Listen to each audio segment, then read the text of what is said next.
Merci Christine. Ce matin, je vais parler en français. Il m'aimerait bien, au fond, de vous raconter une histoire, et c'est l'histoire d'une mutation. La mutation d'une revendication politique qui est ensuite devenue une perspective, le dit droit du développement, qui est ensuite devenu un mariage, j'allais dire un mariage forcé et peut-être malheureux, et qui ensuite, tout à la fin, est devenue une arme qui a été utilisée pour la bonne et la mauvaise cause. Et cette arme, c'est le principe de responsabilité commune mais différenciée, qui est très utile pour des groupes très différents et qui a un impact très différent sur l'efficacité du droit de l'environnement. Donc je vais vous raconter cette mutation et pour le faire, je vais développer deux points très simples. En fait, le premier, c'est un peu une histoire de ces principes, et le deuxième, c'est la conception actuelle, juridiquement et conceptuelle, de ces principes. Je commencerai par les deuxièmes parce que c'est plus simple, parce qu'en fait, je pense que c'est une meilleure stratégie pour montrer quel est le contenu de ces principes et pourquoi ces principes est devenu une arme. Donc essentiellement, le principe des responsabilités communes mais différenciées, parfois il a d'autres formulations, comme par exemple des capacités respectives si on regarde la Convention climatique, mais le principe des responsabilités communes mais différenciées est un principe qui a été recueilli au principe 7 de la Déclaration de Rio. Le principe 7, d'une certaine manière, il exprime une idée qui vient de très loin, mais il exprime d'une manière qui doit nous intéresser parce que d'une certaine manière le définit, et le définit en suivant peut-être trois grands éléments. Donc le premier élément, le principe de responsabilité commune mais différenciée est un principe interétatique. Ce n'est pas un principe intra-étatique, ce n'est pas un principe intergenerational, c'est un principe vraiment interétatique qui regarde les relations récentes entre des groupes d'États ou des États eux-mêmes, mais des unités politiques constituées. Le deuxième élément est que le principe des responsabilités communes mais différenciées se concentre sur certains types de biens, non pas sur n'importe quel problème environnemental, mais uniquement sur des problèmes qu'on pourrait appeler mondiaux ou globaux, des problèmes qui pourraient être qualifiés parfois d'intérêt commun, common concern, ou qui pourraient être qualifiés parfois de domaine commun ou common area. Le troisième élément, et c'est là où la difficulté commence à se faire voir et à se manifester, est la notion des critères qui sont utilisés pour distribuer la charge de protéger ou de traiter ou de répondre à ces problèmes communs. Et à ce niveau-là, il y a deux principes qui ne sont pas contestés, mais dont l'interprétation elle-même est assez difficile. Donc le premier principe, c'est le principe de la contribution passée, de la contribution historique au problème. Donc cet élément, c'est un critère de distribution du fardeau de répondre au problème. Et le deuxième critère qui n'est pas contesté, ce sont les capacités. Et par capacité, ce sont les capacités technologiques et financières. Si je reste là, cela semble relativement clair, relativement simple. Évidemment, quelque chose que je n'ai pas mentionné, c'est qu'en est-il des contributions aux problèmes actuels, non pas passées, mais les contributions actuelles.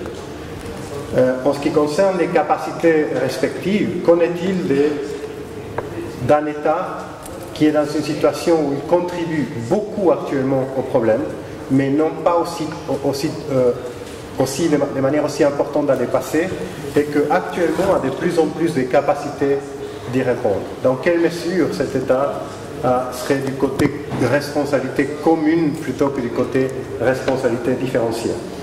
Un élément qui me semble encore plus problématique, plus difficile à saisir, c'est quelle est la relation entre la responsabilité et la différenciation. Il s'agit peut-être d'une relation de conditionnalité, Essentiellement, il n'y a pas d'obligation qui surgit pour un État en voie de développement, à moins que la responsabilité ou que l'obligation des États développés ait été respectée. S'agit-il d'une conditionnalité?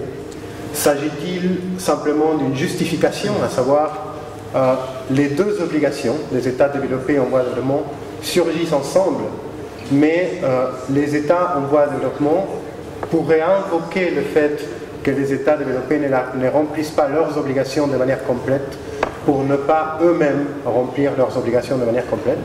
Il s'agit d'une justification là. S'agit-il d'un différent niveau de diligence? On parlait tout à l'heure de la due diligence, ou de la diligence requise. S'agit-il, quand on parle de la responsabilité commune mais différenciée, d'un niveau plus bas d'exigence en ce qui concerne les États en voie de développement par rapport aux États développés? Donc toutes ces questions, essentiellement, n'ont pas de solution.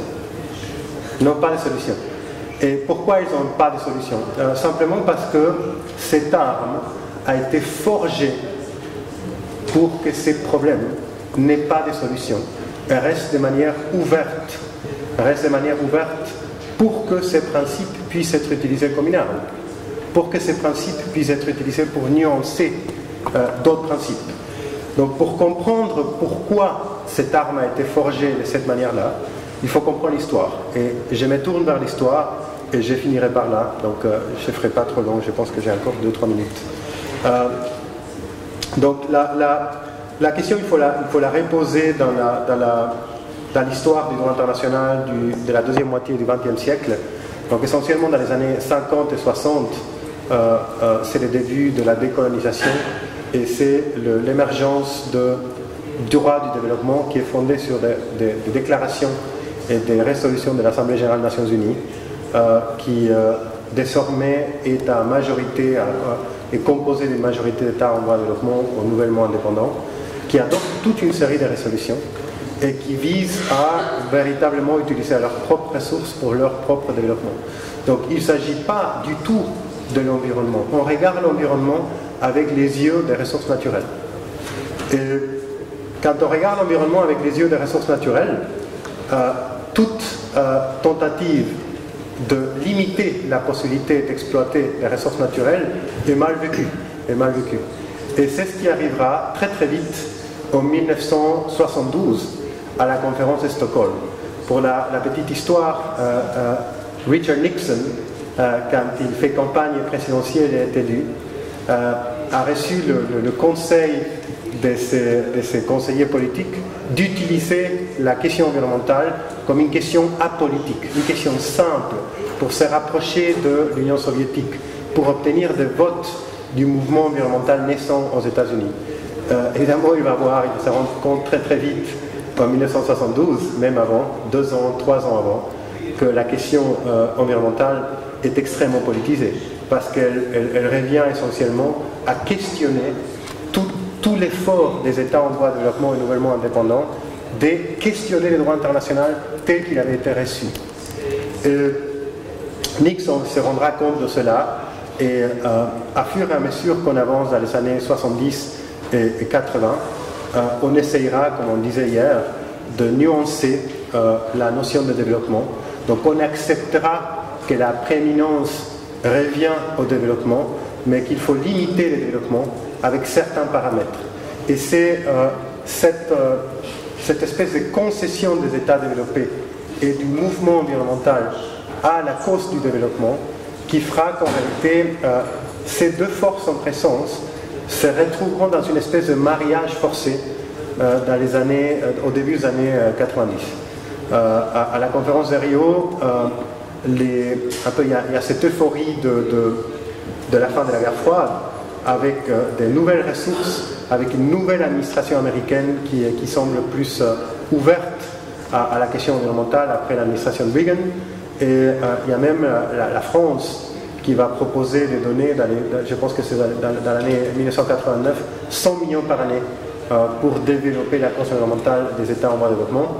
Donc il y a cette espèce d'euphorie, et cette euphorie sera consacrée dans un document comme la déclaration de Rio, qui est un document qui pour beaucoup d'observateurs de l'époque, est très peu environnemental. En rétrospective, on le voit comme les documents les plus environnementaux, parce qu'on est devenu très modeste. On est devenu très modeste à nos aspirations. Mais à l'époque, c'était vu comme quelque chose qui était un retour en arrière, une trop forte concession aux États en voie de développement. Et on voit dans les principes, dans la déclaration de Rio, qu'il y a ces mariages, en fait, cette espèce de cohabitation non voulue entre les deux types de principes, les principes environnementaux et les principes en matière de développement. Et les seuls points d'alliance, je dirais, pour utiliser un terme qui peut être utilisé dans le contexte mariage et droit, les seuls points d'alliance, c'est les principes 7. C'est ces principes de responsabilité commune mais différenciée.